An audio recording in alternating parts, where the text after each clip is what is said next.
Welcome to the GIS review. I thought I'd take a little bit of time to just go through some overview. You can look back at this at any time and remember this will be on the quiz. So make sure you know what you're doing. You can come in for extra help at any time. You can practice with them at any time. Just let me know. So to start, you can open files just like you can, in any other program. So that's pretty straightforward. I will always tell you where the files are located, so you don't need to remember anything like that. Over here are all the layers we have. Right now we've got K-12 schools, all the trails, major rivers, incorporated cities, and county in there. And you can of course select and deselect what is displayed at any given time. You can also move these around in any order, but basically whatever is on the top is what's going to be shown on the top over on the map display side. We have one raster file, but it's a quite large raster file. It's the Iowa Geographic Map Server. And this we're actually streaming in from Iowa State, which is kind of neat. So these are all of the different maps we have access with right here. Right now we're looking at 2009 aerial imagery of Iowa. And you can select different things. We can do some cool things like hill shade, 30 meter. This is like shows different relief and elevation. We've also got historic vegetation, so we've got really cool stuff. This is basically what Iowa was pre-settlement times, which is kind of fun. And we've got aerial imagery all the way back to 1930 if we wanted to do that. So a couple things. First thing, these four buttons right here, this is the main way you navigate around the map area. You can zoom in, zoom out, pan, and then go to full extent. So to zoom in, you just click and then you drag a box around what you want to zoom in on. So I'm going to zoom in on Polk County here. We can take a look at Polk County in the 1800s. Anything that's this tan color, that was prairie. This is all woodlands. And then we got a little bit of water bodies. They might even be some wetland areas. So that's how you zoom in, and you just keep zooming in. Zoom out works the same way.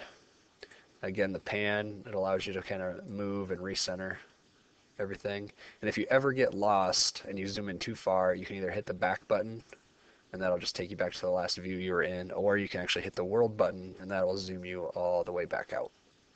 So that's how you navigate around in the maps. The next thing we looked at was how to find certain places. So I'm going to go to 2009 here. And this is the find button right here. It looks like a pair of binoculars. So let's say we want to find Dowling Catholic. And it might be kind of confusing if we're zoomed out this far. So you click on the find button and we want to find a location. So we click there. I'm going to input the address, 1400 Buffalo Road, West Des Moines, Iowa, and then hit find. And it's going to be searching now for that. So there, if you click on it, it'll flash right where it's at, right there. And if you right click on it, a bunch of options come up, which are all very helpful. One of my favorite is add point, and that will just add a data point directly on Dowling Catholic. So there it is. Now we can close out of that, and now it's very easy to zoom in on that point. So there we have it. There's Dowling Catholic High School. Another thing we can do is work with what are called attribute tables. So the attribute tables are only in the data layers that are the shape files. So this is just a raster file, so it doesn't have any. So you can click on, I don't know, we can do K-12 schools. Right click on it and then open the attribute table, and then here's all the information stored for all the schools in Iowa. There's quite a bit of information, and this works just like a spreadsheet. So you can sort, double click to sort alphabetically, and we can scroll down until we find Dowling High School. There it is. Now to select it, you actually have to click over here to highlight it. And whatever is highlighted on the spreadsheet is actually highlighted out on the map too.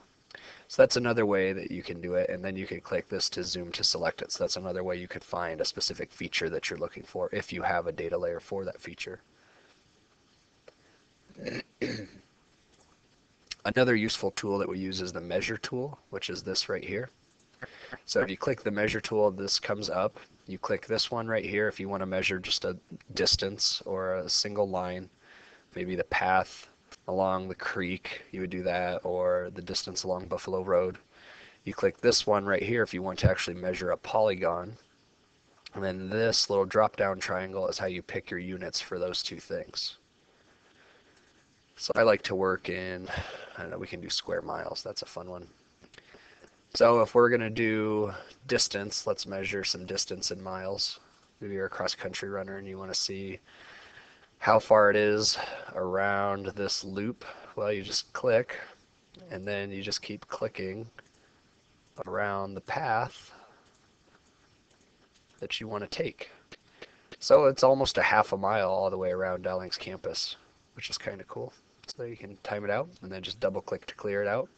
If you want to measure an actual area, and again, I think I've set this to, yep, square miles. You do the same thing. You just start clicking on the corners of the area, and it'll just stretch this polygon out to go wherever you would like it to go.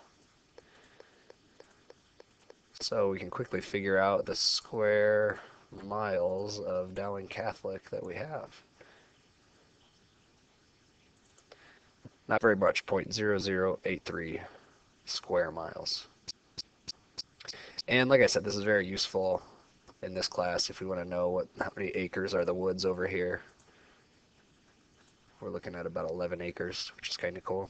So it's just really nice to be able to measure and do all those different things. We'll work in more detail with more of these buttons as time goes on, but that is basically the introduction, and if you know that, you can do everything that I'll ask you to do on the quiz with this program. Thanks, and have fun studying.